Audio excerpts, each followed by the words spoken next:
Good evening all. ഇന്ന് നമ്മൾ ചെയ്യാൻ പോകുന്നത് രസം ഉണ്ടാക്കുന്നതാണ്. അത് എങ്ങനെ ഉണ്ടാക്കുന്നതെന്ന് നോക്കാം.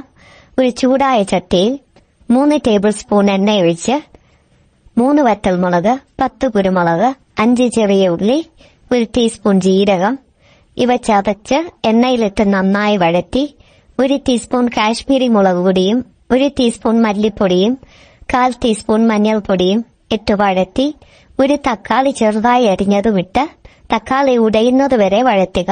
അതിലേക്ക് ആവശ്യത്തിന് വാളൻപുളി പിഴിഞ്ഞ് വെള്ളം ചേർത്ത് തിളപ്പിച്ച് 1/2 ടീസ്പൂൺ കായവും 1 ടീസ്പൂൺ ഉപ്പും 1 ടീസ്പൂൺ ശർക്കരയും ചേർത്ത് തിള വരുമ്പോൾ 1/2 കപ്പ് വെള്ളമൊഴിച്ച് നന്നായി തിളപ്പിച്ച് വാങ്ങി മല്ലിയിലയിട്ട് സ്റ്റൗ ഓഫ് ചെയ്യുക.